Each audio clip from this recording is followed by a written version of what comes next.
আমি শুধু চেয়েছি তোমায়। পর্ব সংখ্যা 34, লেখনীতে সুরাইয়া রাফা। নিশতি রাতে এক পরাস্ত রমণীর আহত চিৎকারে জাগ্রত হয়ে ওঠে সমগ্র প্রকৃতি। নিশাচর জন্তু জানোয়ারের অযাচিত হুঙ্কারে ধরফরিয়ে ডানা ঝাপটায় ঘুমন্ত পক্ষীকুল। নিগুড় চিৎকারে গলার স্বর ভঙ্গুর হয়ে ওঠে ঈশানীর। দম আটকে শ্বাসতন্ত্রের কার্যক্রম মুহূর্তে স্তব্ধ হয়ে কণ্ঠনালীর আগায়। ফলস্বরূপ ব্যাকুল চিত্তে এদিকে ওদিকে চোখ বোলায় মেয়েটা। জনমানবহীন নির্জন হাইওয়ে, রাস্তার দুই ধারে ঘন জঙ্গল আর ছোট বড় পাহাড় ব্যতীত কোনো লোকালয়ের উপস্থিতি নেই। কয়েক ক্রোশ ব্যতিরেকে ল্যাম্পপোস্টের ক্ষীণ আলো পুরোপুরি আচ্ছাদন করতে পারে না বিস্তৃত সড়কের ভয়াল তামাশাকে। আমানিশার আকাশে চাঁদের দেখা নেই। আগ্রাসী আধারের অশরীরী যেন মাথাছাড়া দিয়েছে সড়কের দুই ধারে। প্রগাঢ় আধারের বুক চিরে কেবল রক্তিম দাবদাহের অসহনীয় উৎপীড়ন। বিলাসবহুল রোলস রয়েলসটা দুমড়ে মুচড়ে একীভূত হয়ে খেলনা গাড়ির মতো পড়ে আছে কিনারায়।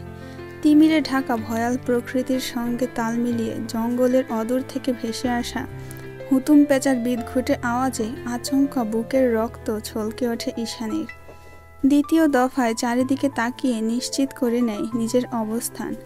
রাস্তা থেকে অনেকটা নিচে ঝোপে পড়ে একটা কর্দমাত্র স্যাঁতস্যাঁতে খাদে ভেঙে চুরে পড়ে আছে ও।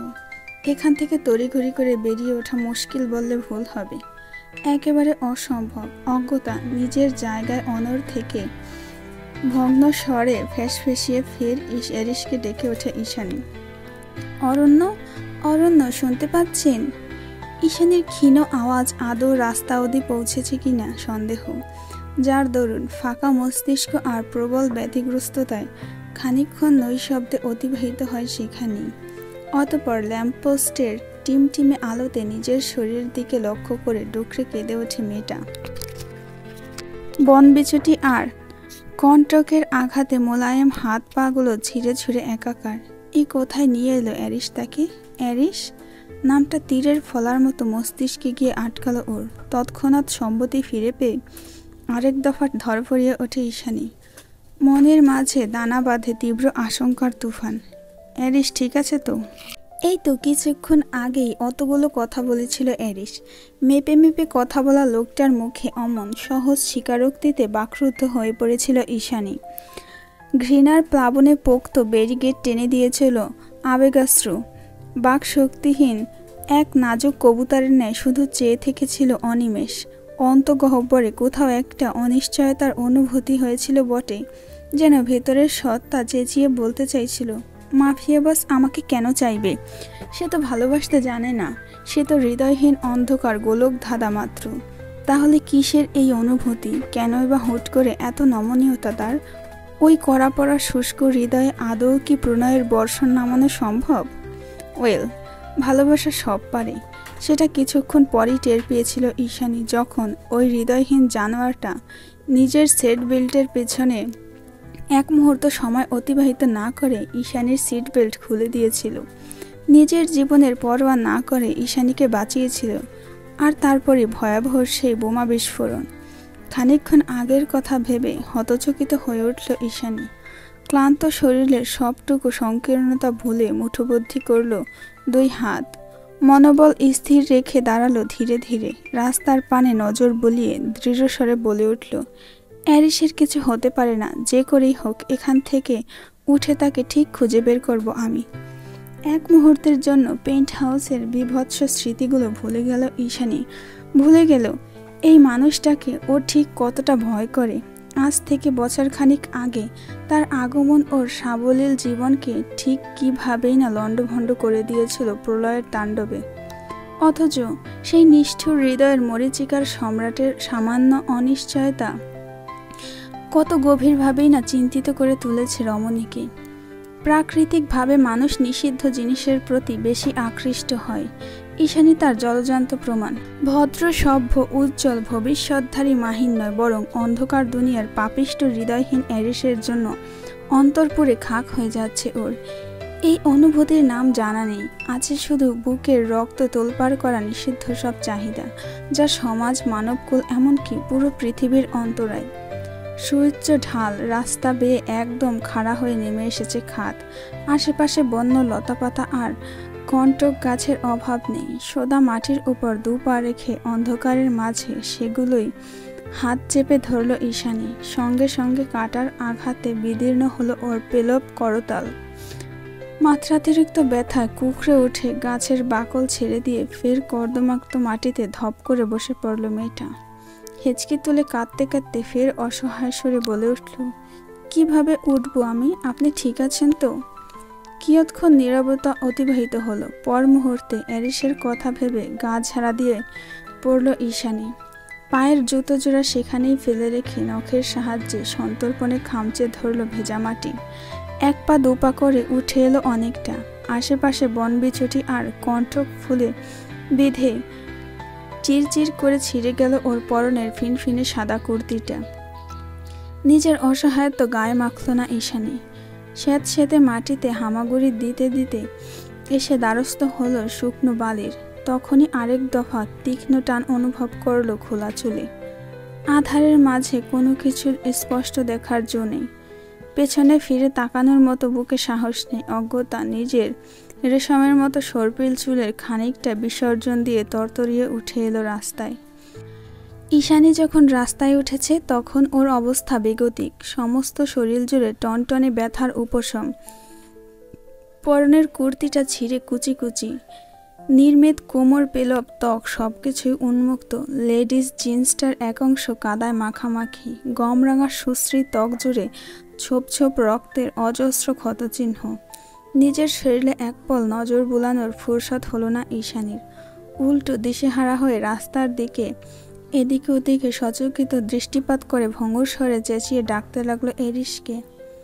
অরণ্য, অরণ্য, আপনি কোথায়? প্রত্যুত্তর এলো না। ক্রন্দনরত গলায় পরপর আবারও ডাকলো ঈশানী, আপনি কোথায় চলে গেলেন অরণ্য? কয়েক মুহূর্ত অতিবাহিত হলো অনিশ্চয়তায়।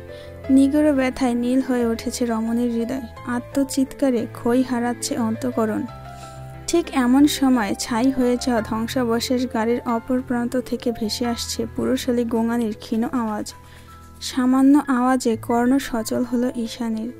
আর এক মুহূর্ত দেরি না করে ঊর্ধ্বশ্বাসে ছুটল সেদিকে। গাড়ির নিকট গিয়ে নিভু নিভু আঙ্গার মারিয়ে আলতো পায়ে খানিক এগুতে দেখতে পেল অ্যারিসকে। জ্বলন্ত গাড়ির অপর পার্শ্বে গাছের গুড়ির সঙ্গে ধাক্কা লেগে অবচেতন হয়ে পড়ে আছে। অ্যারিসকে দেখা মাত্র ভীষণ স্বস্তিতে ঠোঁট ভেঙে কেঁদে দিল মেয়েটা। শরীর জুড়ে ঝড় ঝরিয়ে নেমে এলো ক্লান্তি। হৃদয় গহীনে আকস্মাৎ বয়ে গেল নৈসর্গিক প্রশান্তির হাওয়া। সংকুচিত পায়ে আরেকটু এগোলো মেয়েটা। কাছাকাছি যেতে দেখতে পেল নিদারুণ রক্তপ্রবাহে সিক্ত হয়ে আছে অ্যারিসের সমগ্র মুখমণ্ডল। উজ্জ্বল কঠিন চেহারা জুড়ে বীভৎসের রক্তের লালিমা বড্ড চোখে লাগলো ঈশানীর। মেয়েটা কাঁদতে কাঁদতে তৎক্ষণাৎ বসে পড়ল ওর শিয়রে। নির্দ্বিধায় হাত বাড়িয়ে অপছন্দের পুরুষের মাথাটা সন্তর্পণে তুলে নিল নিজের কোলে। মোলায়েম হাত দুটো নিয়ে রাখলো মাফিয়া বসের খড়খড়ে পুরুষালী কপালে। করুণ আর্তনাদ করে বলে উঠল, এই এত রক্ত কেন অ্যারিস, শুনছেন? দুই হাত দিয়ে ঝাঁকিয়ে উঠল ঈশানী। অতঃপর সুদর্শন রক্তাক্ত মুখটাকে এদিক ওদিক ঘুরিয়ে খুঁজতে লাগলো রক্তপ্রবাহের আসল উৎস। খানিক বাদে আলো আধারির ধোঁয়াশায় আবছা দৃষ্টিপাত করল মাফিয়া বসের কপালে। চোখ পড়ল বিভৎস ক্ষততে। তৎক্ষণাৎ নিজের গলার স্কার্ফটা দিয়ে ওর চওড়া কপালটা পেঁচাতে পেঁচাতে হেঁচকে তুলে উঠল ঈশানী। বিড়বিড়িয়ে বলতে লাগলো, আমি আপনাকে ঘৃণা করি, খুব খুব খুব ঘৃণা করি। কি করলেন আপনি এটা? এরকমটা তো আপনার করার কথা ছিল না। আপনি যে হৃদয়হীন, নিষ্ঠুর, তাহলে সব বাদ দিয়ে আমাকে কেন বাঁচালেন? ফের নীরব চিত্তে অনর্গল অশ্রু বিসর্জন। কয়েক প্রহর অচিরে অতিবাহিত হতে লাগলো। ঈশানীর এলোমেলো চুলে ঢাকা পড়ে আছে অশরীরীর রক্তাক্ত মুখমণ্ডল। বাঁধ ভাঙা কান্নার তোড়ে রমণীর নির্নিমেষ পেটের ওঠানামার ঘর্ষণে ক্রমাগত নড়েচড়ে ওঠে মাফিয়া বস। এক পর্যায়ে নিজের সম্ভ্রমহীন উন্মুক্ত কোমরের খাঁজে গরম নিঃশ্বাসের প্রগাঢ়তায় আকস্মাৎ শিউরে ওঠে নাজুক মেয়েটা।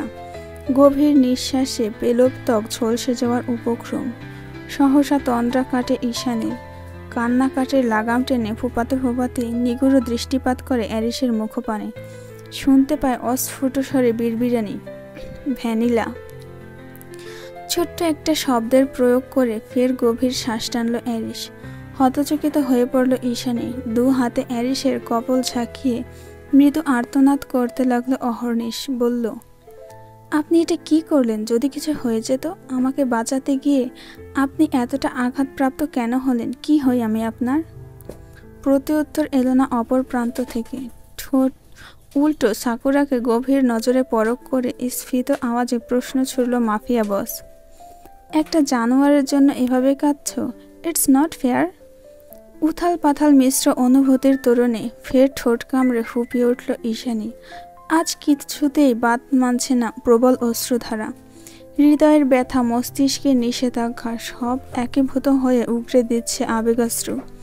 কোলের উপর নির্লিপ্তে শুয়ে থাকা ঘৃণিত অস্তিত্বের দিকে নিষ্প্রভ চেয়ে মেয়েটা কাঁদতে কাঁদতে বলতে লাগলো, আমি জানি না আমি কেন কাঁদছি, কেন এমন করে আমার হৃদয় ছিঁড়ে যাচ্ছে, কেনই বা আপনার কষ্টে এতটা দহন অনুভূতি হচ্ছে অন্তরে। বিশ্বাস করুন, আমি আমার এই নিষিদ্ধ অনুভূতিগুলোকে আটকাতে পারছি না, নিজেকে সামলাতে পারছি না কিছুতেই। নিজের জন্য তোমার চোখে ঘৃণা দেখে অভ্যস্ত আমি সাকুরা। কান্না কিছুতেই সহ্য হচ্ছে না। তুমি কি প্লিজ এটা অফ করবে? Something is burn here. আঙুল দিয়ে নিজের সুরল বক্ষ দেশে ইশারা করলো মাফিয়া বস, যা দেখে ঈশানী কাঁদতে কাঁদতে বলল, এভাবে কেন জীবনের ঝুঁকি নিতে গেলেন হঠাৎ? যদি আপনার কিছু হয়ে যেত তাহলে? কিছুই হতো না। কথার মাঝপথে থমকে গেল ঈশানী। নরম কোল থেকে ধীরে ধীরে মাথা তুলে ওর মুখোমুখি হয়ে বসল অ্যারিস। বলল, আমি মরে গেলে কিছুই হতো না, সমগ্র পৃথিবীর কোথাও কিছু থমকে যেত না, বরং একটা দুর্ধর্ষ টেরোরিস্টের মৃত্যুতে বেঁচে যেত গোটা একটা জেনারেশন। চারপাশের অসহনীয় নীরবতা। ভীত মেয়েটা ফেলফেলিয়ে চেয়ে আছে শুধু। এই মুহূর্তে অপর প্রান্তের মানুষটাকে ব্ল্যাক হোলের মতোই অস্বাভাবিক শূন্য দেখা যাচ্ছে, যেন তার অসীম রহস্য আবৃত অস্তিত্ব জুড়ে ঈশানীর এক ধরাশায়ী কীটপতঙ্গ মাত্র। নীলের গভীরতা প্রগাঢ় হলো চোখে। নিগড় দর্শনে মানুষটাকে পরখ করতে করতে আনমনে ভাবল রমণী, বোধহয় থমকে যেত আমার দ্বিধাগ্রস্ত অবচেতন হৃদয়টা। তোমার আর মাহিনের বিয়েটা হচ্ছে না। বিয়ে তো দূরে থাক, দ্বিতীয়বার তোমার দিকে চোখ তুলে তাকালে ওকে জ্যান্ত কবর দিয়ে দেব আমি। গম্ভীর রাশভারী আওয়াজে ভাবনার ছেদ ঘটে ঈশানীর। নিগড় দৃষ্টি ঢাকা পড়ে যায় অবিশ্বাস্য চাহনির আড়ালে।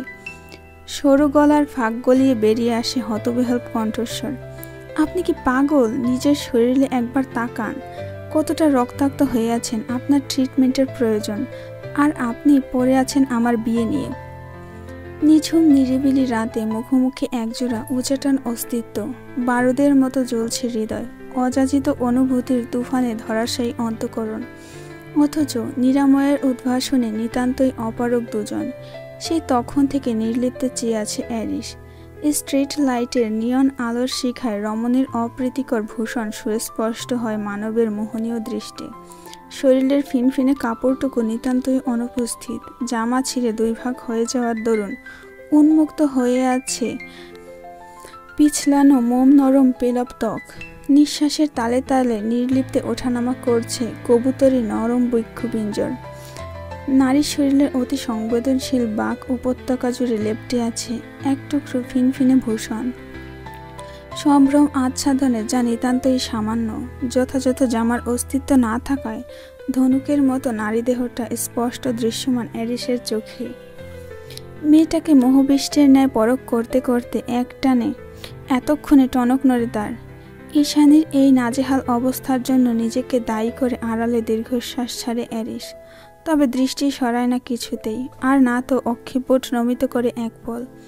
প্রগাঢ় অধিকার বোধ নিয়ে মোহবেষ্টের ন্যায় চেয়ে থাকে নির্নিমেষ, যেন ওর নিকট অতি পরিচিত এই দৃশ্য। সেই থেকে বাক শূন্য অ্যারিস। আবছা আধারেও ওর শূন্য চোখ দুটো অবলোকন করে ঈশানী, অতঃপর গভীর দৃষ্টি অনুসরণ করে নিজের শরীরে বোলায়। সঙ্গে সঙ্গে আড়ষ্টতায় কুঁকড়ে ওঠে মেয়েটা। কর্তৃত ডগার ন্যায় গুটিয়ে গিয়ে দু হাতে নিজের সম্ভ্রম ঢাকার আপ্রাণ চেষ্টা চালায় অবিরত। ঘুরে বসে অন্যদিকে। তাতে অবশ্য লাভ হলো না বিশেষ, কারণ পেছনের দিকেও একই অবস্থা। অজ্ঞতা উপায়ন্তর না পেয়ে মেয়েটা রেনরেনে আওয়াজে বলে ওঠে, দয়া করে চোখ সরান। আসলে তখন অন্ধকারের মাঝে কথা শেষ করার ফুরসত পেল না ঈশানী। তার আগেই পেছন থেকে বড় সড়ো বস্ত্রের আবরণে আচ্ছাদিত হলো ওর উন্মুক্ত শরীর। নিজের হুডিটা ঈশানীর শরীরে চড়িয়ে দিতে দিতে নির্বিঘ্নে বলে উঠল অ্যারিস, ডোন্ট এক্সপ্লেইন, কিছু বলতে হবে না, আমি বুঝতে পেরেছি।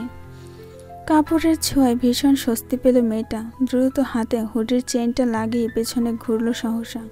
তৎক্ষণাৎ বিনা অনুমতিতে ওকে একটানে কোলে তুলে নিল অ্যারিস। আবছা আলোতে ঈশানী তাকিয়ে দেখল মাথায় পেঁচানো ওড়নার একাংশ দিয়ে খুব ভালো মতো নিজের মুখটা আড়াল করে নিয়েছে স্যান্ডো গেঞ্জি পরিহিত অ্যাপসধারী বলবান পুরুষ। কিন্তু আহত শরীরে এভাবে কোলে তোলার কি প্রয়োজন? অজ্ঞতা বাদ সাধল ঈশানী। তড়িঘড়ি করে বলে উঠল, আরে আরে, কোলে তুলছেন কেন? আমি ঠিক আছি। পায়ের চামড়া একাংশ অক্ষত নেই, তাহলে কিভাবে ঠিক আছো? জবাব দিল না ঈশানী। আলতো করে মাফিয়া বসের পুরুষালী গ্রীবায় 2 হাত পেঁচিয়ে নিশ্চিত করল দৃঢ়তা। অতঃপর লোকটার আবৃত মুখায়ব পরখ করে শুধালো, মুখ ঢেকে রাখছেন কেন? তোমায় সেভ করার জন্য। বিস্তার সড়কের ফুটপাত ধরে ধাতস্থ পায়ে এগোতে এগোতে রাশভারী আওয়াজে জবাব দিল অ্যারিস। এবারে কিঞ্চিত সাহস দেখিয়ে বলে উঠল ঈশানী, আমাকে সেফ রাখার জন্য এভাবে নিজেকে আড়াল করে রেখেছেন? কি হই আমি আপনার? থমকালো অ্যারিস। পায়ের গতি পুরোপুরি স্থির করে আকস্মাৎ দাঁড়িয়ে পড়ল মাঝ রাস্তায়। অ্যারিসের হঠাৎ থমকে যাওয়া দেখে কুণ্ঠিত হলো ঈশানীর নাজুক চিত্ত। দৃঢ় হাতে গলা পেঁচিয়ে বুকের উপর সন্তর্পণে লেপ্টে থাকা হতচকিত মেয়েটার পানে নিগূঢ় দৃষ্টিপাত করল মাফিয়া বস। অতঃপর কপালে কপাল ঠেকিয়ে মিলন ঘটালো নেত্রদ্বয়ের। নীরবে অতিবাহিত হলো কয়েক মুহূর্ত। পরপরই 2 চোখ বুজে গভীর শ্বাস টানল অ্যারিস। এক মুহূর্তের জন্য দুনিয়া, সমাজ, এমনকি সকল বিঘ্নতা ভুলে হাসকি স্বরে সম্বোধন করে উঠল, প্রেম আমার। রাত প্রায় 9টা। আমাবস্যার আধারে স্তবের চারিপাশ। অফ হোয়াইট রেঞ্জ রোভারটা মাত্রই এসে থেমেছে ঈশানীদের মহল্লার গলিতে। এখান থেকে মাত্র 2 মিনিট হাঁটলেই দেখতে পাওয়া যায় ওদের শ্যাওলা পড়া দোতলা বাড়িটা। গাড়ি আকস্মাৎ ব্রেকে কিঞ্চিত ভরকালো ঈশানী। শুষ্ক একটা ঢোক গিলে অ্যারিসকে উদ্দেশ্য করে বলল, আপনি নিয়ন্ত্রণহীন হয়ে আছেন। ড্রাইভার লোকটাকে সাথে নিয়ে আসলে কি হতো? আমি ঠিক আছি, ছোট্ট করে জবাব দিল অ্যারিস। ঈশানীও কথা বাড়ালো না আর। হ্যাঁ সূচক মাথা নাড়িয়ে জানালো, ঠিক আছে, আমি যাচ্ছি। তৎক্ষণাৎ বাদ সাধল অ্যারিস। ঈশ্বর গতি প্রতিরোধ করে বলল, পেছনের সিটে স্নিকার্স আর জামাকাপড় রাখা আছে, চেঞ্জ করে তারপর যাও। লাগবে না, আমি ঠিক আছি। কিছু একটা ভেবে জিভের ডগায় গাল ঠেলল অ্যারিস। কোনো কিছুর তোয়াক্কা না করে চট করে বলে উঠল, তুমি কি শুধু ইনার পরা অবস্থায় বাড়িতে ফিরতে চাচ্ছ নাকি? মাফিয়া বসের আচানক বাক্যবাণে কিংকর্তব্য বিমূঢ় হয়ে পড়ল ঈশানী। লজ্জা, ভয়, সংকোচের মিশেলে ফাঁক হয়ে গেল রমণীর ফিনফিনে ওষ্ঠধর। সহসা ফুরিয়ে এলো শব্দ ভাণ্ডার। জুৎসই প্রতিউত্তর করার কোনরূপ বাক্য খুঁজে পেল না আর। মেয়েটাকে এভাবে চুপচাপ নির্লিপ্ত বসে থাকতে দেখে পুনরায় বলে উঠল অ্যারিস, বাইরে আমি অপেক্ষা করছি, চেঞ্জ করে নেমে এসো। নিজের কথা শেষ হলে কোনরূপ প্রতিউত্তরের জন্য অপেক্ষা না করে ইলেকট্রিক সিগারেটটা মুঠোয় পুরে তাড়াহুড়ো গাড়ি থেকে বেরিয়ে গেল অ্যারিস। গাড়ির সঙ্গে বেশ অনেকটা দূরত্ব বাড়িয়ে রাস্তার ধারে শটান হয়ে দাঁড়িয়ে আছে অ্যারিস। ঠোঁটের ফাঁকে উদ্ভাসিত ধোয়ার কুণ্ডলী তার। চওড়া কপালে আটকে আছে সফেদ গজের মোটা প্রলেপ। ধারালো মুখায়ব জুড়ে শূন্য অভিব্যক্তি, নিদারুণ অস্তিত্ব। মস্তিষ্ক ভার হওয়ায় তীব্র যন্ত্রণারা মোটেই ছুঁতে পারে না মাফিয়া বসকে। তবে বাংলাদেশের মতো একটা রেস্ট্রিকেট জায়গায় দাঁড়িয়ে এমন দুঃসাহসিক এক কাণ্ড যে ঘটিয়েছে, তাকে নিয়ে দুদণ্ড না ভাবলেই নয়। পাইথন লিডারের সঙ্গে চ্যালেঞ্জ গেম খেলেছে, নিশ্চয়ই সাধারণ প্রজাতির কোনো পাতিগুন্ডা নয় সে। অতর্কিতে ভাবনায় ডুবল অ্যারিস। ঠিক তখনই মধ্যবয়সী কর্কশ গলায় এক উদ্ভট সম্বোধনে ধ্যান ফিরে ওর। ওই ফুয়া। ব্যান্ডেজ আবৃত কপালে তীক্ষ্ণ ভাঁজ টানল অ্যারিস। খানিক বিরক্ত হয়ে ঘুরে তাকালো পেছনে, দেখল মাঝবয়সী এক বৃদ্ধ লাঠি হাতে দাঁড়িয়ে আছে অপর প্রান্তে। অ্যারিসের তীক্ষ্ণ চাহনি পরখ করে ফের তিরিক্ষি আওয়াজ ছুড়ল বৃদ্ধ। নাক মুখ সিকেই তুলে বলল, কে গো তুমি ছোকরা? আমাদের মহল্লার মেয়েদের সাথে এত রাতে কি করছো? শোনো, এটা ভদ্রলোকের এলাকা, এখানে বেম্পিরীতির নামে এসব বেলাল্লাপানা চলবে না। এমন হলে কিন্তু মহল্লার সবাইকে ডেকে আনবো আমি। আকস্মাৎ চড়াত করে ফুঁসে উঠল মস্তিষ্ক। বৃদ্ধের কথায় নির্বিকারে দাঁতে দাঁত পিষল অ্যারিস। ছেলেটার এহেন বেয়াদবি, ম্যানার্সলেস মুখায় পরখ করে ফের কথা ছুড়লেন বৃদ্ধ। ও বুক, ভাবখানা দেখো, এমনে চাইয়া আছে যেন গিলা খাবো আমাকে। বলি, গাড়ির মধ্যে কোন মাইয়া আছে? এমন রাত বিরতে জোয়ান ছেলের লগে কি করে সে? নাম বলো, আমি এক্ষুনি বিচার দিব ওর বাড়িতে। বৃদ্ধের কুচকে যাওয়া ঢলঢলে গ্রীবা দেশে খুব করে টানছে অ্যারিসকে। কণ্ঠনালীর ঠিক মাঝ বরাবর একটা গভীর ক্ষত সৃষ্টি করতে পারলে খানিক শান্তি লাগতো বোধ হয়। পৈশাচিক আসে মত্ত হয়ে দক্ষ কৌশলে শার্ট প্যান্টটা বের করেও কি ভেবে যেন আবার সেটাকে চুপচাপ আড়াল করে ফেলল অ্যারিস। খড়খড়ে করতালের মাঝে ধারালো চাকুটা চেপে রেখে আকস্মাৎ নিক্ষেপ করল জোরালো গম্ভীর আওয়াজ। বউ হয়, গাড়িতে বসা মেয়েটা বউ হয় আমার, লিগ্যাল ওয়াইফ, বোঝেন নিশ্চয়ই। তৎক্ষণাৎ স্তব্ধ হয়ে গেল বৃদ্ধ। জোরে জোরে মাথা ঝাঁকিয়ে নিজের ভুলভাল সম্বোধনের জন্য অজস্রবার দুঃখ প্রকাশ করল। ফের উদ্ভ্রান্ত হয়ে বলে উঠলেন তিনি, ও আচ্ছা, আগে বলবা না তুমি আমাদের মহল্লার জামাই হও? তা তুমি কোন বাড়ির জামাই বাবা? বৃদ্ধার কথার পাছে অ্যারিস কিছু বলবে তার আগেই ভেতর থেকে শীতল গলায় ডেকে উঠল ঈশানী, হয়ে গিয়েছে, আসুন এবার। বিব্রতকর পরিস্থিতি সামাল দিতে জোরপূর্বক হেসে তড়িঘড়ি প্রস্থান করল বৃদ্ধ। লোকটা চলে গেলে গাড়ির অবমুখে পা বাড়ায় অ্যারিস। কাছাকাছি এলে ঈশানী জানতে চায়, কে উনি? কিছু বলছে দেখলাম। নাথিং মাচ, জাস্ট সাম বুলশিট। দরজা ঠেলে ড্রাইভিং সিটে বসতে বসতে জবাব দিল অ্যারিস। দীর্ঘশ্বাস ছাড়ল ঈশানী।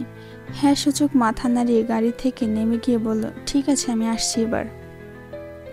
কোনরূপ প্রত্যুত্তর করে না অ্যারিস, কেবল সাকুরার যাওয়ার পানে চেয়ে থাকে নিষ্প্রভ। মেয়েটা যখন বেশ খানিকটা পথ এগিয়ে যায় তখন হুট করে পিছু ডেকে ওঠে ফের, এই যে। লোকটার অযাচিত সম্বোধনে ঘাড় ঘুরিয়ে পেছনে দৃষ্টিপাত করে ঈশানী। নির্বিকার চোখে তার অগণিত প্রশ্নের ছড়াছড়ি। সেদিকে চেয়ে আচমকা বলে ওঠে মাফিয়া বস, লং ড্রাইভে যাবে? কিয়ৎক্ষণ নীরবতা, পর মুহূর্তে ঠোঁট উল্টে জবাব দিল বিপরীত পক্ষ, চার দলে আবৃত ঠান্ডা গণ্ডিতে পোষাবে না আমার। বালিকা আকাশ দেখতে চায়, এক ঢাল খোলা আকাশ, বাইক চলবে? দ্বিতীয়বার জবাব দিল না রমণী। মৃদু হাসি উপহার দিয়ে ফের হারিয়ে গেল তামাশায়। বেশ কিছুদিন পরে মস্কো, রাশিয়া। শীতের শহর রৌদ্রোজ্জ্বল আজ। প্রখর রোদের উষ্ণতায় গলতে আরম্ভ করেছে ঠকঠকে বরফের আস্তর। পেন্ট হাউসের চারিপাশে বিস্তৃত গহীন জঙ্গলে ঝুড়ো ঝুড়ো সোনালি রোদের ছটা, যেন প্রাণ ফিরে পেয়েছে প্রকৃতি। সেই কতগুলো দিন থেকে একা একা পেন্ট হাউসে দিনপাত করছে ফ্লোরা। অবশ্য একা থাকায় বরাবরই অভ্যস্ত মেয়েটা। তুষার আর অ্যারিস তো আর কোনো কালে সঙ্গ দেয় না ওকে। মাঝখানে শুধু ঈশানী এসে কতগুলো দিন স্বপ্নের মতো কাটিয়ে চলে গেল। যেই দিনগুলো ছিল ফ্লোরার নিকট সব থেকে সুন্দর আর সবচেয়ে স্মরণীয়। সকাল সকাল থালা বাসন ধুতে ধুতে সিঙ্কের সামনে দাঁড়িয়ে সুমিষ্ট গলায় গান ধরেছে, I saw piece of heaven waiting patiently for me down and I was running for away. Would I run off the world someday? Nobody knows, nobody knows. খুব সুন্দর গাও তুমি, আই অ্যাপ্রিসিয়েট। গানের শেষ অংশে এসে থমকালো ফ্লোরা। অযাচিত পুরুষালী আওয়াজে চকিতে ঘাড় ঘোরালো তৎক্ষণাৎ। দেখল কাউচের ওপর গা এলিয়ে লাউঞ্জের মাঝ বরাবর টান টান হয়ে বসে আছে টমেটো প্রিন্স। ওকে দেখা মাত্রই ভুরু কুচকালো ফ্লোরা। বিতৃষ্ণ গলায় বলল, আপনি আবার এসেছেন? কতবার বলেছি অ্যারিস, তুষার কেউ নেই, কথা কানে যায় না? ওরা নেই দেখেই তো এসেছি প্রিন্সেস। এত বড় পেন্ট হাউস তোমাকে পাহারা দেবে কে? তুষারই বা কেমন মানুষ তোমাকে একা ফেলে এভাবে চলে গেল? কথা বলতে বলতে কাউচ ছাড়িয়ে ধীর গতিতে কিচেন কাউন্টারের দিকে অগ্রসর হলো অ্যালেক্স। ফ্লোরা নিজের কাজে অবিরত থেকে জানায়, এসব ভাব করা বন্ধ করুন। পেন্ট হাউসে এত দক্ষ গার্ড থাকতে আমাকে পাহারা দেওয়ার জন্য আপনার মতো টমেটো প্রিন্সের প্রয়োজন পড়বে না। দরজাটা ওই দিকে, আপনি আসতে পারেন। কপট হেসে জিভা বাঁকালো অ্যালেক্স। মেয়েটার গোলাপি আভাযুক্ত পেলব কানের নিকট মুখ নিয়ে হিসিয়ে বলল, ওদের শক্তি আছে ঠিকই, কিন্তু বুদ্ধি নেই। আর আমি এও জানি তুমি আমাকে প্রচণ্ড ভয় পাও, কারণ তুমি ভালো করেই জানো আমি হায়নার থেকেও অধিক পরাশক্তিধর। কথা শেষ করে আকস্মাৎ ফ্লোরার জামার হুকটা টান মেরে খুলে ফেলল অ্যালেক্স। অ্যালেক্সের কাণ্ডে থরথর করে কেঁপে উঠল রুশকন্যা। মাখনের মতো নমনীয় পৃষ্ঠদেশে আকস্মাৎ অনুভব করল রুক্ষ হাতের অতর্কিত স্পর্শ। সঙ্গে সঙ্গে ফুঁসে ওঠে ফ্লোরা। এক ঝটকায় অ্যালেক্সের হাত ছড়িয়ে ঝাঁঝালো কণ্ঠে বলল, পেন্ট হাউসে দাঁড়িয়ে ফ্লোরার গায়ে হাত দিচ্ছেন, এত সাহস হলো কি করে আপনার? ফের ফ্লোরার নিকট এগিয়ে যেতে যেতে অ্যালেক্স বলল, come on, you are just a maid here, আর আমি তোমাকে প্রিন্সেস ডেকেছি। Let's have a big round. এখানে কেউ নেই দেখো। তড়িঘড়ি করে চারিদিকে চোখ ঘোরালো ফ্লোরা। সত্যিই কেউ নেই আশপাশে। গার্ডসরা সব কোথায় গেল? অজ্ঞতা শঙ্কিত চিত্তে শুষ্ক ডোক গিল মেয়েটা। প্রকম্পিত স্বরে বলল, দয়া করে চলে যান, নইলে কিন্তু খুব খারাপ হয়ে যাবে। ফ্লোরার কথা গায়ে না মেখে খপ করে ওর হাত টেনে ধরে অ্যালেক্স। কোমল চিবুকে আলতো হাতে বোলাতে বোলাতে বলে, কিছু খারাপ হবে না, তুমি জাস্ট নিজের মুখটা বন্ধ রাখবে। অযাচিত স্পর্শে ঘৃণায় চোখ মুখ খিচিয়ে ফেলল ফ্লোরা। হাত সরিয়ে ওর ফর্সা গলায় মুখ ডুবালো অ্যালেক্স। সেই উদ্বেগে ধীরে ধীরে গ্রীবা নমিত করল সম্মুখে। ঠিক তখনই শক্ত হাতের তীব্র কষাঘাতে হামলে পড়ল ওর সদ্য সেরে ওঠা পুরুষালী চোয়াল। এক ঘুষিতে মেঝেতে মুখ থুবড়ে পড়ল টমেটো প্রিন্স। ব্যথার তোরে গুঙিয়ে ওঠে, কোনো মতে পেছনের দিকে ফিরেছে কি ফেরেনি। তৎক্ষণাৎ ওর বুকের ওপর হাঁটু গেড়ে বসে দু হাতে এলোপাতারি ঘুষি দিতে শুরু করলো আগন্তুক। মুহূর্তে নাক মুখ থেতলে গিয়ে বিভৎস চিত্ত ধারণ করে অ্যালেক্সের সমগ্র মুখমণ্ডল। বুকের ওপর শক্ত ভারে শ্বাস প্রশ্বাস বন্ধ হয়ে যাওয়ার উপক্রম। ফলস্বরূপ তীরতিরিয়ে রক্তে ভরে উঠল শুভ্র চোখের কোটর। অ্যালেক্সের এমন ভয়াবহ পরিস্থিতি লক্ষ্য করে আতঙ্কিত হয়ে পড়ে ফ্লোরা। উদ্বিগ্ন হয়ে তৎক্ষণাৎ এগিয়ে যায়, দু হাতে আঁকড়ে ধরে তুষারের বাহু। বলবান পুরুষালী শক্তির সঙ্গে পেরে ওঠার বৃথা চেষ্টা চালিয়ে উদ্গ্রীব হয়ে বলে, ছাড়ুন, নইলে মরে যাবে এক্ষুনি। ক্রোধের তাড়নায় থরথর করে কাঁপছে তুষার। ফ্লোরার কথায় বিন্দুমাত্র কর্ণপাত না করে শুধু অ্যালেক্সকে মেরেই যাচ্ছে একাধারে। হাতের কাজে অবিরত থেকে গর্জন করে বলে ওঠে সে, কাকে মেট বলছিস তুই? কে তোর মেট? পেন্ট হাউসে দাঁড়িয়ে তুষারের জিনিসে হাত বাড়িয়েছিস? তোকে আর দিনের আলো দেখতে দেব ভেবেছিস বাস্টার্ড? ফের অজস্র কষাঘাতে বিদীর্ণ হল অ্যালেক্সের মাংসপিণ্ড। ছেলেটার অবচেতন হওয়ার উপক্রম। ফ্লোরা এবার কেঁদেই ফেলল কুণ্ঠায়। পেছন থেকে তুষারকে থামানোর প্রাণপণ চেষ্টা চালিয়ে বলল, তুষার থামুন, প্লিজ থামুন, মারতে হলে টর্চার সেলে নিয়ে যান, তবুও দয়া করে এসব বন্ধ করুন। ফ্লোরার কথাগুলো চুপচাপ শুনে গেল অ্যালেক্স। টর্চার সেলের নাম শুনে নাম মুখে নিতে হুট করে বদলে গেল ওর অভিব্যক্তি। কে যেন ভেবে আকস্মাৎ আড়ালে মুঠোবন্দি করে নিল দু হাত। এর মাঝে ফ্লোরার টানা হেসরা কান্নাকাটিতে থামতে বাধ্য হয় তুষার। মেয়েটাকে আচানক ধমক দিয়ে বলে ওঠে, কতবার বলেছি মাফিয়া পেন্ট হাউসে ইনোসেন্ট সেজে বসে থাকা বন্ধ করো। তোমাকে প্রোটেক্ট করার জন্য সবসময় আমি থাকবো না, কথা শুনেছ আমার? কি করেছি আমি? রুশকন্যার কন্দনরত কণ্ঠস্বর। অশ্রুসিক্ত মেয়েটাকে একপল পরক করে দীর্ঘশ্বাস ছাড়ল তুষার। দাঁতে দাঁত পিষে বলল, এই যে একটু রক্ত দেখে কেঁদে ভাসাচ্ছ, এটাই তোমার দুর্বলতা। এসব এখন বাদ না দিলে ভবিষ্যতে আফসোস করবে তুমি। মাফিয়া পেন্ট হাউসে কেউ তোমার ইনোসেন্সি, তোমার এই বাচ্চা বাচ্চা চেহারা দেখার জন্য বসেনি। এখানে থাকতে হলে ডেভিল হতে হয়, আর নয়তো হরিণ শাবকের মতোই হায়নাদের দংশনে অস্তিত্ব হারাবে নিজের। আপনি কি সব বলছেন? নাও লিভ মি অ্যালোন। অ্যালেক্সের নিথর দেহটা লাউঞ্জে ফেলে রেখেই লম্বা লম্বা পা ফেলে গটগটিয়ে উপরে উঠে যায় তুষার। তুষারের জামার পানে নিগুড়ো দৃষ্টি ফেলে আরেক দফা ফুপিয়ে কেঁদে ওঠে ফ্লোরা। নাক টেনে টেনে অস্ফুট স্বরে বলে, আপনি ভীষণ নির্দয় তুষার, বরফ পিণ্ডের মতো কঠিন আপনার হৃদয়। ওদিকে মুখের মাঝে জমে থাকা তাজা রক্তগুলো থুথু দিয়ে মেঝেতে ছুঁড়ে ফেলে রুগ্ন শরীরটাকে টেনে হিঁচড়ে নিয়ে যেতে যেতে ফ্লোরার পানে কুটিল দৃষ্টিপাত করে বিড়বিড়ায় অ্যালেক্স।